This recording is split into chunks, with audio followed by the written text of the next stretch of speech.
Bonjour à tous et à tous. Aujourd'hui, je vais vous présenter le thème de la sexualité durant la Révolution tranquille avec le livre Les Belles Sœurs de Michel Tremblay. Bon, pour commencer, je vais commencer par parler de... En fait, dans le temps, la sexualité était mal vue. Puis, était mal vue quand c'est seulement pour le plaisir. Fait qu'en gros, c'est vraiment différent d'aujourd'hui. Elle était mal vue que pour le plaisir. Fait qu'en fait, dans le temps, la sexualité avait comme seul but et seule utilité de faire des enfants pour créer sa famille, puis pour faire des enfants, etc. Fait que aussi d'autres choses qui étaient mal vues dans la sexualité peut porter aussi des choses dans le public comme embrasser sa copine, Frenchie en fait, puis commencer à faire des choses en public, c'était vraiment très mal vu aussi. Puis le monde avait peur de se faire juger, donc il se retenait. Puis, une des autres choses, c'est par rapport à la sexualité et de l'avortement, un très très gros point, qui est aussi illégal dans le temps, puis même encore aujourd'hui, à part au Québec, en tout cas. Souvent, c'était des jeunes qui étaient atteints par rapport à l'avortement. Comme dans la pièce où ce que Lise était enceinte avec son chum, mais peut-être que tout de suite quand son chum l'a pris, mais il a filé. Donc, Lee s'est rendu tout seul, donc elle savait pas quoi faire. Puis, Pierrette, c'était comme la fille qui se faisait mal aimer par ses chums, ces choses-là. Puis, elle connaissait, c'était rare, un médecin qui faisait des avortements. Donc, Pierrette a conseillé avait conseillé le docteur à Lise pour qu'elle se fasse avorter. Mais même là, fallait qu'elle soit très discrète parce que c'était très mal vu. Puis, puis dans ce temps, même les femmes, tellement qu'ils avaient tellement honte, ils s'ouvraient eux-mêmes le ventre, donc ils faisaient l'avortement par leur propre gré. Puis, juste pour vous dire à quel point que c'était très très mal vu. En fait, pour conclure, donc, de nos jours, la vie sexuelle est mieux vue, beaucoup, beaucoup, beaucoup mieux vue, et elle s'est beaucoup améliorée, très, très beaucoup, un très gros changement, surtout à cause des nouveaux moyens de protection, donc la pilule, les condoms, etc. Donc, c'était tout pour le thème de la sexualité. Merci. Dans la pièce Les Belles Sœurs, on peut vraiment voir du nationalisme et des exemples qui peuvent en démontrer. Ça peut être juste l'accent français. Les femmes irisent de l'accent français parce que c'est vraiment un accent différent, puis ça montre la sophistication de d'autres sociétés à la leur. Pas que les Québécois sont pas sophistiqués, mais pour eux, c'est comme quand ils entendent cet accent-là, ils pensent que les Français ils rient de nous, ils pensent qu'on est stupide. Même si c'est pas le cas, donc ils s'unissent ensemble pour faire ça. Puis on voit vraiment une réjection parce que elle est française, puis ils préfèrent être avec des Québécois. Donc on voit vraiment ça dans la pièce. Un autre exemple de nationalisme, c'est comment ils accentuent tout l'accent québécois, et peut-être c'est comme ça qu'ils sont nés ou comme ça qu'ils parlent d'habitude à la maison, mais quand on y pense, euh, ils vont un peu trop intense. Puis peut-être c'est juste pour la pièce, mais moi je pense que c'est vraiment pour accentuer à quel point le nationalisme c'est présent dans cette pièce. C'est pour montrer que les Québécois sont indépendants des Canadiens, on n'est pas pareil qu'eux, puis ils veulent vraiment montrer qu'on a une différente langue de tout le reste du monde. Pas juste le Canada en tant que tel, mais les États-Unis, la France, on n'a pas le même accent, puis ils veulent démontrer ça. Euh, puis on peut aussi voir le nationalisme quand ils parlent de d'autres euh, cultures. Ils peuvent dire, toujours les critiquer, toujours utiliser pour mettre en valeur les Québécois. Et je pense que c'est là où on voit le plus le nationalisme.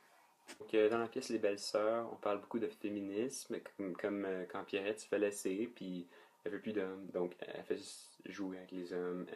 Elle devient quelque chose, les hommes deviennent quelque chose de très matériel pour elle. C'est vraiment quelque chose que ils peuvent jouer avec, puis ils n'ont pas besoin de ça dans leur vie. Toutes les femmes, en fait, mais Pierrette, qui le démontrent plus en allant dans les clubs.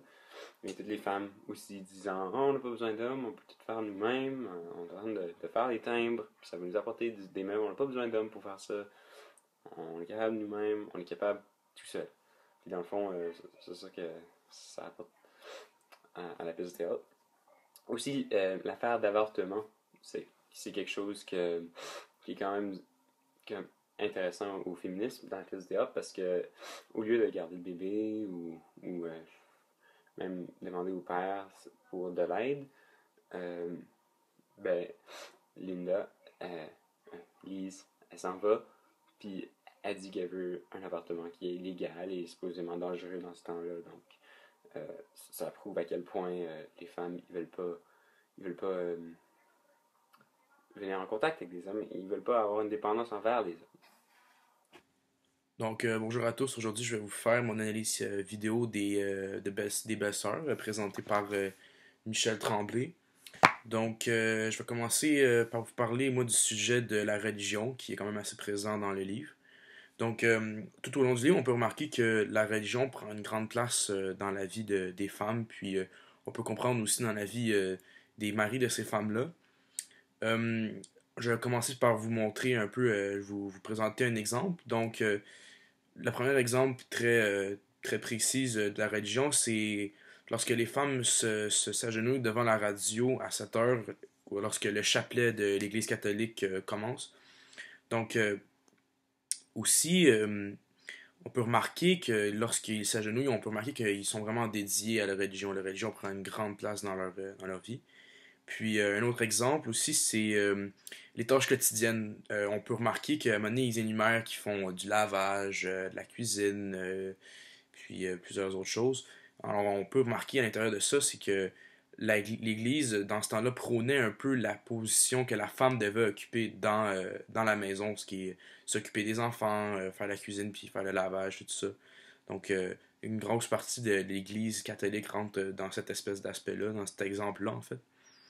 Aussi, ils mettent l'emphase aussi sur la position que la femme occupe dans la maison, comme je viens de mentionner, qu'elle doit faire le repassage, elle doit faire, elle doit faire la cuisine, tout ça. Vraiment, on peut remarquer que dans le livre, c'est vraiment ça que les femmes essayent de démontrer à l'auditoire, que vraiment la femme fait presque juste ça. Aussi, non seulement les femmes, mais il y a aussi les hommes qui sont dominés par l'Église. Je veux dire, on peut remarquer aussi que les femmes ont mis sur l'emphase aussi sur le fait que les hommes travaillent énormément. Donc, l'Église, dans ces années-là, disait que la femme doit rester à la maison, puis que l'homme doit aller travailler pour faire vivre sa famille, puis ramener au moins un salaire à la maison. Donc, ça aussi, c'est un très bon exemple que l'homme, non seulement la femme, mais l'homme aussi est dominé par l'Église. Donc, merci à tous, puis c'était la religion. Ok. Dans cette scène, Angéline découvre que... Non, en fait, c'est les femmes qui découvrent que Angéline va dans les clubs voir Pierrette à chaque vendredi soir. Salut tout le monde! Pierrette! Ma tante Pierrette! C'est Mon Dieu, Pierrette! Qu'est-ce que tu fais ici, toi? J'ai déjà dit que je vais plus te voir. J'ai appris que ma grande sœur Germaine avait gagné 1 million de timbres, fait que je suis venu voir ça. Ah ben, calice, Angéline! Qu'est-ce que tu fais ici, toi? Mon Dieu, ça y est, je suis pogné. Comment ça, Angéline? Comment c'est que tu parles à Madame Sauvé, donc toi? T'as pas honte? Ben, on se connaît bien, nous deux, hein, Angéline? Ah, je pense que je vais tomber sa connaissance. D'où Jésus, Angéline? Elle est morte! Quoi? Mais non, elle est pas morte. T'exagères encore, Rose. Mais non, elle est pas sans connaissance, vous voyez bien qu'elle fait semblant. Hey, je dis pas, laissez-nous donc tranquille, c'est mon ami. Comment ça, ton ami? T'as toujours pas envie de nous faire croire que Madame Sauvé est votre amie? Ben, quand elle vient nous voir au club tous les vendredis soirs. Quoi? Ça se peut pas, voyons. Demandez-y, Angéline, c'est vrai ce que je dis là. Voyons, arrête de faire la folle puis réponds. Angéline, on sait que t'es pas d'un pomme. Dis-le donc, c'est vrai que tu viens souvent au club.